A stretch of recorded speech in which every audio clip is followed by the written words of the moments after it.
Hi, I'm Tamara Kandaker.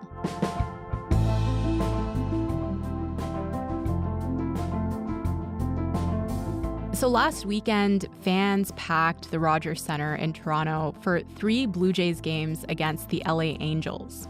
Tickets to the series sold out. On StubHub, they were going for nearly 5 times what they normally go for. The draw was Angels player Shohei Ohtani. The 29-year-old Japanese phenomenon's been called the greatest baseball player of all time, someone who rivals the legendary Babe Ruth. And when he first stepped up to bat against the Jays on Friday, he didn't disappoint, landing a home run and winning his team the lead.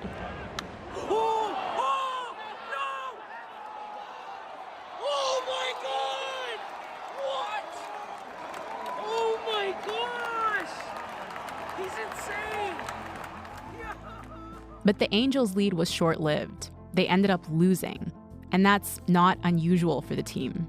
They haven't made the playoffs in nearly a decade. Last season, they lost 14 straight games, and they've only made the World Series once, in 2002. Ben Lindbergh is a senior editor at The Ringer, and he's on the show today. We're going to talk about what makes Shohei Ohtani so impressive, how he ended up on such a mediocre team, and where he could go from here.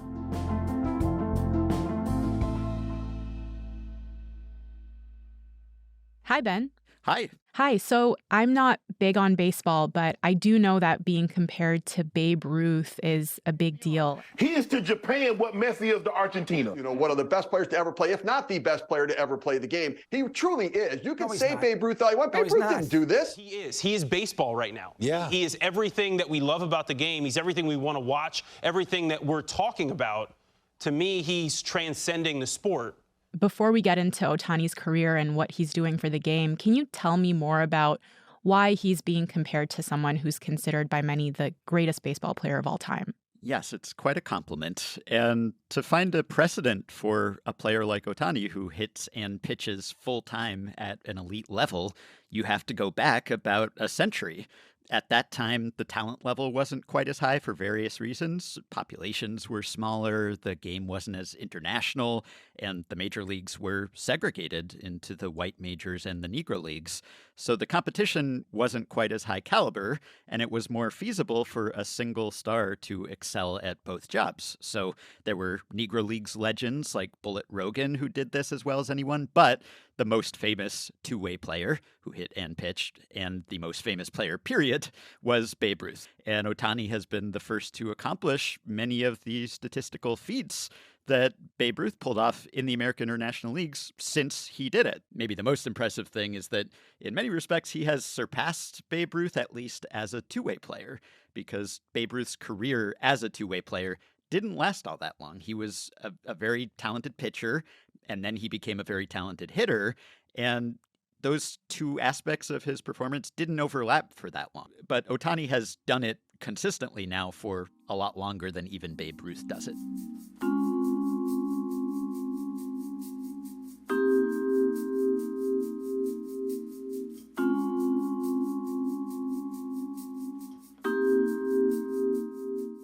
So this year has been especially big for Ohtani, right? You wrote that he's having a career year and that he's kind of building the case as the greatest of all time, like you said. So where else is he standing out and maybe standing apart from both his predecessors and his peers? Yeah, he keeps topping himself. His rookie season in the U.S., he was Rookie of the Year. He got hurt, but it was still a mind-blowing performance that he was able to do that at all. And 2021, when he was fully healthy and fully settled in, that was the real breakout in the States, and he was the MVP that year. And then last season, he was probably even better than that. And this season, he's been better than that. So he keeps raising the ceiling. He's now leading the major leagues in home runs and virtually every offensive category as a hitter, while also having a really impressive performance as a pitcher. He has the lowest opponent batting average allowed of any pitcher, for instance. So he's a standout on both sides, and he continues to do it for so long and at such a high level that, again, we're really running out of comparisons to make about him. He's just standing out so much, really, on both sides of the ball compared to his peers. Yeah, so he's breaking all these records and winning a lot of recognition, but he seems very grounded and humble for someone who's so young and so successful. What kind of personality is he on and off the field? Yeah, you could imagine him perhaps getting an inflated sense of himself, right? Getting a big head. I mean, he's preternaturally talented, but that does not appear to be the case at all. He is at all times very respectful of his opponents and his umpires. He's very courteous. You'll see him do things like stop to pick up trash on the field, when he's walking on and off. If there's some litter or someone drops a ball or a bat, he will stoop over and pick it up for them. This menial stuff is certainly not beneath Shohei Ohtani. Here's the broken bat fly ball that ends the inning. And Shohei, sees the shrapnel. I'll get it. I got it. Seriously, how many all-stars just blow that off and go into the dugout? We got, some people will get it for him. He does it himself. So he is unfailingly polite and respectful, but he's also a very personable player. He shows a lot of personality. He's a very gifable player. You tend to see a lot of highlights of him repeating over and over because he's very expressive. And he's behind a new Angels home run celebration too, right? Can you tell me what that looks like? Yeah, every team in the majors, or almost every team in the majors, has a home run ritual these days. It's sort of a new fad. And the Angels is that after someone hits a home run and goes back to the dugout, they put on a samurai helmet and wear it as they walk down the dugout and get congratulations from their teammates. And that, of course, was Ohtani's idea. So, again, that's another example of the fact that as dedicated as he is and as serious as he is about the game, he also doesn't take it too seriously, right? He's willing to have fun. Someone who covered him in Japan, who I spoke to, described him as a baseball monk because we just don't hear a lot about his personal life. He's just dedicated to training. But again, he is also sort of silly sometimes. He is willing to poke fun at himself, and he's modest. And starting this team tradition, I think, is another example of how engaging he can be.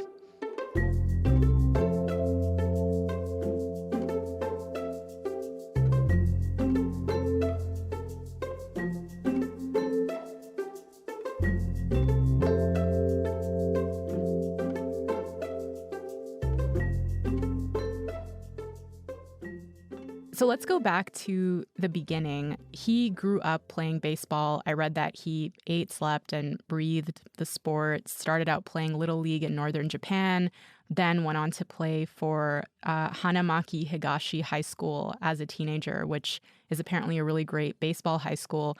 What kind of player was he back then? He was a really talented and promising pitcher. He got a lot of international attention when he was 18 years old, and he threw a pitch that was almost 100 miles per hour. And that highlight was shared, and everyone thought, oh, wow, this is a really impressive pitching prospect. At the time, he was not really known for his offensive prowess or as a potential two-way player because it's more common at the high school level for a future major leaguer, for someone so talented to play both ways, right? Because you're so much better than your competition at that level if you're a truly elite talent that often the best players can do both things, and it's not as remarkable. But he certainly showed his offensive talent too, and he would hit long home runs. It's just that he wasn't really hyped as a two-way player at that point, so that almost hadn't entered anyone's minds about Ohtani at that point. In 2012, he announced that he wasn't going to play professional baseball in Japan and that he was going to pursue his dream of playing Major League Baseball in the U.S. And a bunch of teams tried to sign him, the Dodgers, the Rangers, Red Sox, Yankees, but he ended up staying in Japan because one Japanese team drafted him. What did they do to change his mind and get him to stay in Japan? Every Japanese team except one said, okay, we're not going to bother drafting him. We're not going to waste a pick on this player who has said he's not going to sign with us. But the Hokkaido Nippon Ham Fighters were the one that took a chance. And they were mavericks, really. And they thought he's such an incredible talent, even if it's a long shot that will actually convince him to sign with us. It's worth it. It's worth using the pick on him and then doing our best to persuade him. And then once they did use that pick on him, they really did a full court press to try to persuade him to sign. And at first, even they thought that there wasn't much chance that their pitch would succeed. But really, they sold him on the vision of being a trailblazer, of being the first to do this, to be a full-time two-way player. And they made a presentation to him where they talked about how they could help him fulfill that dream.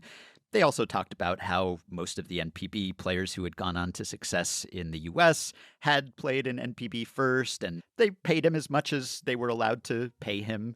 So the combination of all of those things persuaded him to sign with them.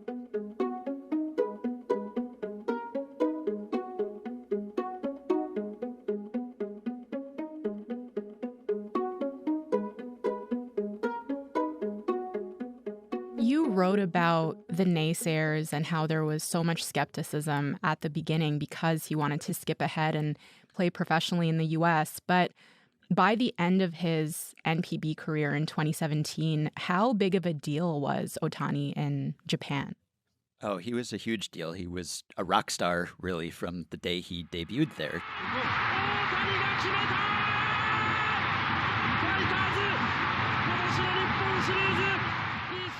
Massive crowds coming out to see his games, huge media contingents. When he debuted and he was still a teenager, everyone wanted to follow him and talk to him, and the team really had to protect him from that media onslaught and would only allow him to be interviewed at certain times, and he would just sort of go from the field to the dorm to the practice facility to the field again. And that only built as his success grew. At first, it was kind of a curiosity. Can this guy actually pull this off? And gradually, as it became clear that, yes, he could, he was the biggest baseball star in the country and the biggest prospect internationally anywhere in the world, so that U.S. teams certainly had their eyes on him from the very start.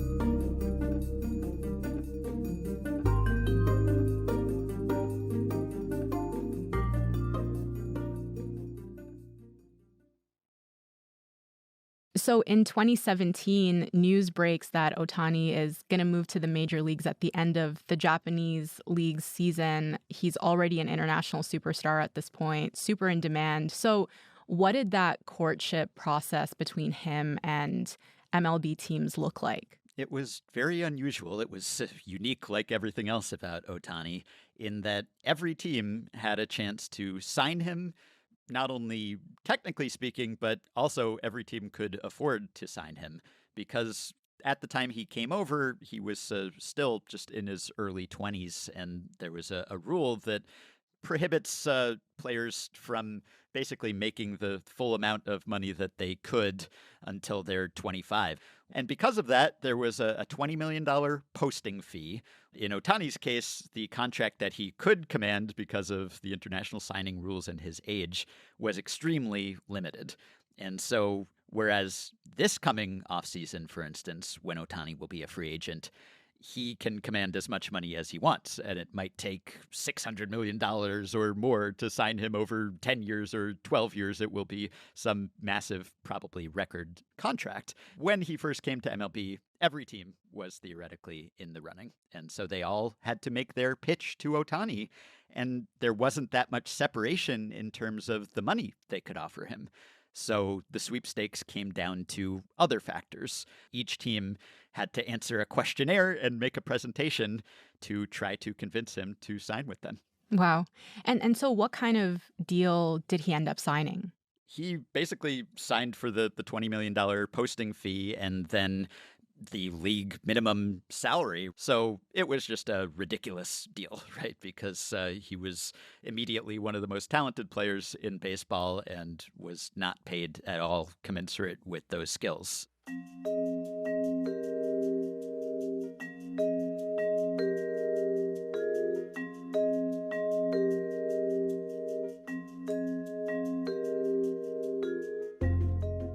He ends up signing with the Los Angeles Angels. And for people like me who don't know much about baseball, within the league, what is LA's standing as a team?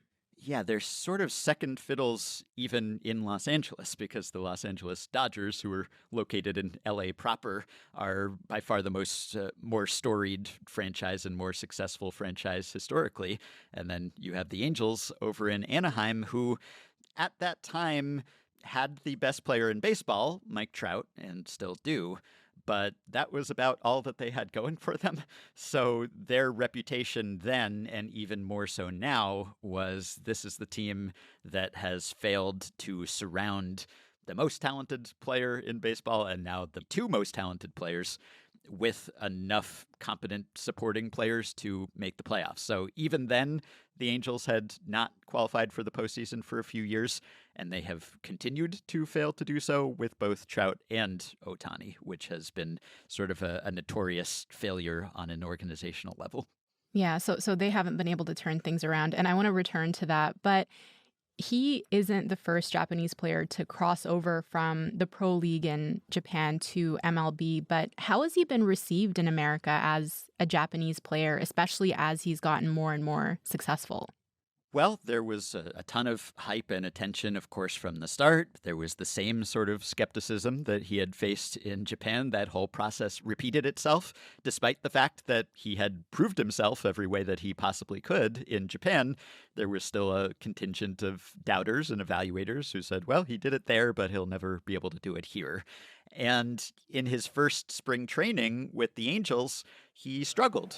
Long inning here for Ohtani. He's facing just his fourth batter. He's already thrown 21 pitches, and Ohtani has been missing both high and low here. A lot of injuries a year ago.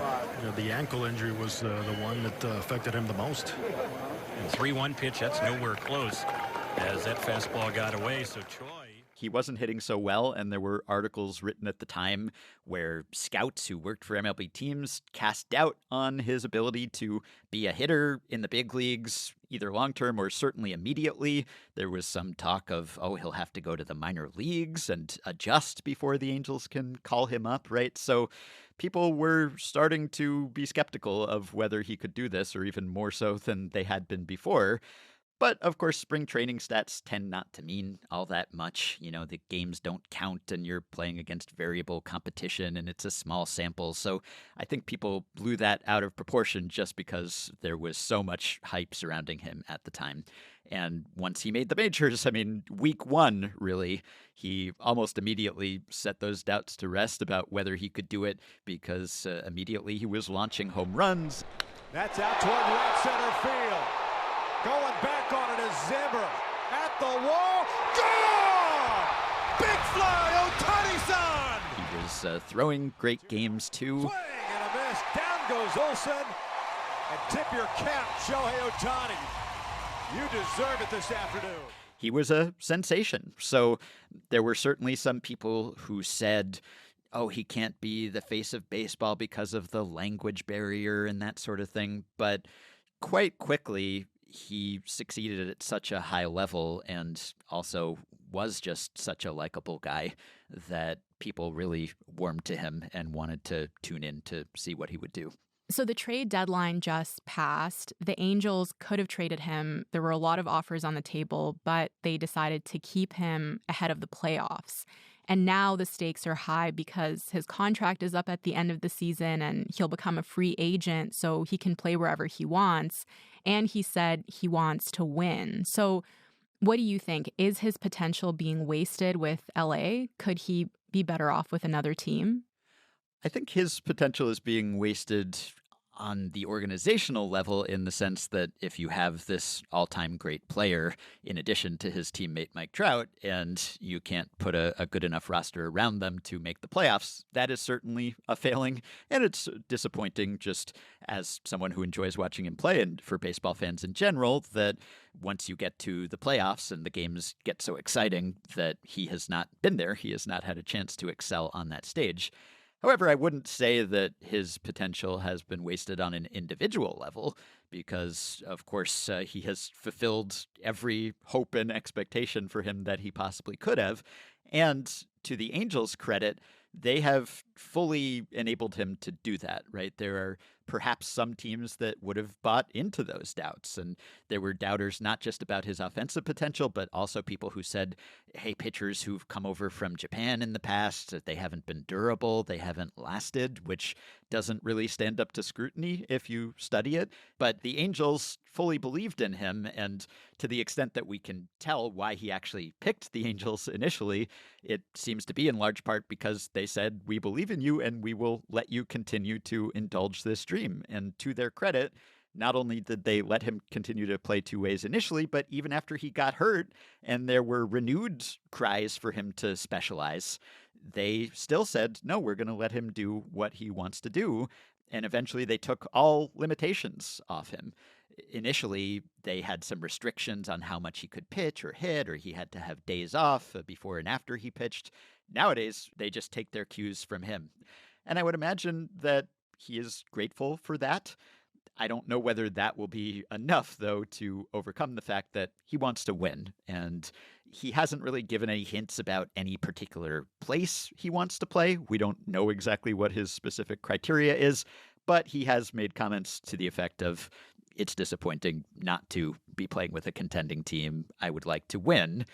And if that is his priority, then there are a lot of other teams that will have a stronger claim to that than the Angels do. I know there are some Blue Jays fans who are hopeful that he'll come here. When I was reading up on Shohei Ohtani, I came across a lot of pieces that talked about how baseball has been dying a slow death, in America at least, and what a player like Shohei Ohtani could do for the game itself. What do you think about that? What does Ohtani mean for baseball? Yeah.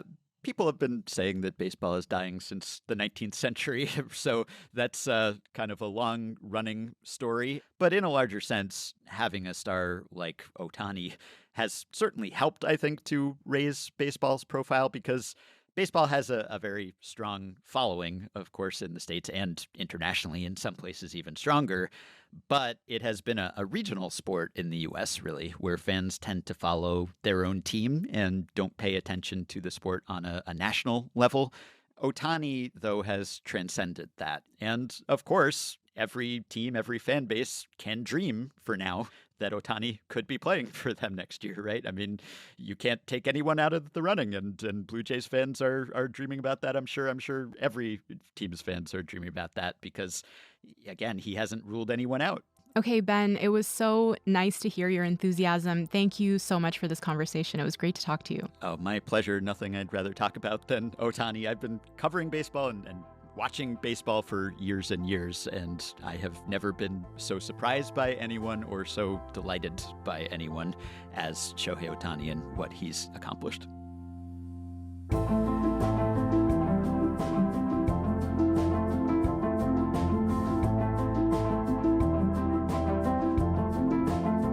All right, that's all for this week. Front Burner was produced by Imogen Burchard, Derek Vanderwyk, Lauren Donnelly, Matt Muse, Elaine Chow, and Joyita Shengupta. Our sound design was by Will Yar. Our music is by Joseph Shabison. Our executive producer is Nick McKay-Blokos. And I'm Tamara Kandaker. Thank you so much for listening. Front Burner is back next week.